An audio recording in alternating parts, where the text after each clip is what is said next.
Les informations en détail. Le président Abdel Fattah el-Sisi a reçu un appel téléphonique du Premier ministre britannique Boris Johnson. Au cours de cet appel, M. Johnson a apprécié les liens étroits reliant le Caire et Londres, soulignant que l'Égypte est l'un des plus importants alliés de la Grande-Bretagne au Proche-Orient et en Afrique. M. Johnson a également indiqué que Londres tenait à poursuivre son soutien aux ambitieuses que prend l'Égypte pour réaliser le développement global.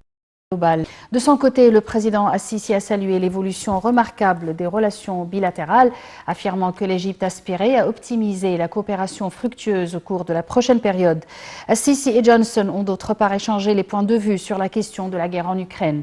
Le président Al-Sisi ayant annoncé que le Caire est prêt à déployer davantage d'efforts pour préserver la paix.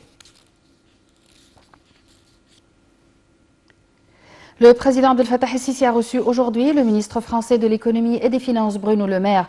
La rencontre s'est déroulée en présence du Premier ministre Moustapha Madbouli, du ministre des Finances, du ministre des Communications et des Télécommunications et de la ministre du Commerce et de l'Industrie. Au cours de l'entretien, le président el-Sisi a souligné que le dossier de la coopération économique entre l'Égypte et la France est d'une importance majeure et que le Caire aspirait à davantage d'investissements français. De son côté, M. Le Maire a affirmé l'attachement de la France à augmenter sa coopération avec l'Égypte dans tous les domaines. M. Le Maire a également souligné que l'Égypte jouait un rôle axial pour restaurer la paix et la stabilité au Proche-Orient et l'Est de la Méditerranée.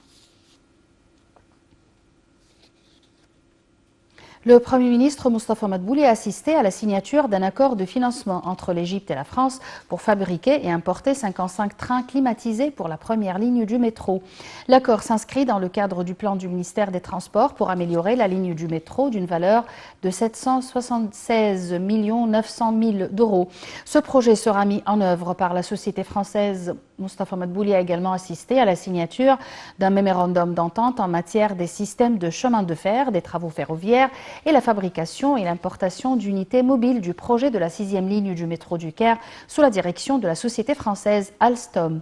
Pour sa part, le ministre des Transports, Kamel El Wazir, a affirmé que la mise en exécution du réseau de métro se poursuivra selon les dernières normes internationales. Le ministère a planifié de mettre en œuvre la 6e ligne parallèlement avec la première pour réduire la congestion routière. Les chefs de la diplomatie de l'Égypte, des États-Unis, d'Israël, des Émirats arabes unis, du Maroc et de Bahreïn étaient réunis aujourd'hui au Negev. Lors d'une conférence de presse conjointe, le chef de la diplomatie Sameh Choukri a souligné l'importance de la solution à deux États pour mettre fin au conflit palestino-israélien et la création d'un État palestinien ayant Jérusalem-Est pour capitale. En marge de la réunion, le chef de la diplomatie Sameh Choukri s'est entretenu avec son homologue américain Anthony Blinken des questions internationales et régionales. Et voici les détails. Sameh Choukri a déclaré que cette réunion était importante et fructueuse. Il a affirmé que les discussions ont aidé à renforcer les relations entre ces pays face aux nombreux défis qu'affronte la région. Le chef de la diplomatie égyptienne a souligné l'importance de la solution à deux États pour mettre fin au conflit palestino-israélien et la création d'un État palestinien ayant Jérusalem-Est pour capitale. Il s'exprimait lors d'une conférence de presse conjointe avec les chefs de la diplomatie des États-Unis, d'Israël, des Émirats arabes unis, du Maroc et du Bahreïn à l'issue de leur réunion au Negev. De son côté, le secrétaire d'État américain Anthony Blinken a déclaré lors de la conférence de presse que les États-Unis et leurs alliés vont travailler ensemble pour faire face aux défis et aux menaces sécuritaires dont l'Iran. Le chef de la diplomatie bahreïnienne, Abdel Latif Al-Zayani, a pour sa part souligné que son pays s'opposait strictement à tout genre de violence et soutient la paix et le dialogue. Pour sa part, le chef de la diplomatie émirati, Abdallah Ben Zayed, a souligné l'importance d'entretenir des relations étroites entre les pays de la région dans tous les domaines et a également souligné l'importance de réaliser la coexistence en faveur d'un meilleur avenir pour les peuples de la région.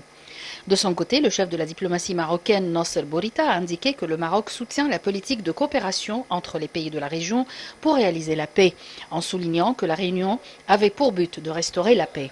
En marge de cette réunion, le chef de la diplomatie Sameh Choukri s'est entretenu avec son homologue américain Anthony Blinken. L'entretien a examiné nombre de questions internationales et régionales dans le cadre de la continuité de la consultation et de la coordination sur les questions d'intérêt commun.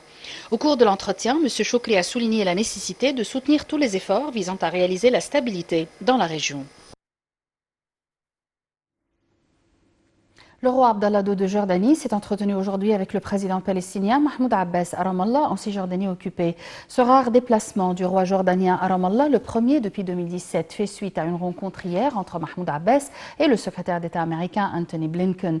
La région ne peut pas jouir de sécurité ou de stabilité sans une solution juste et globale à la question palestinienne sur la base d'une solution à deux États, israélien et palestinien, a affirmé le roi jordanien.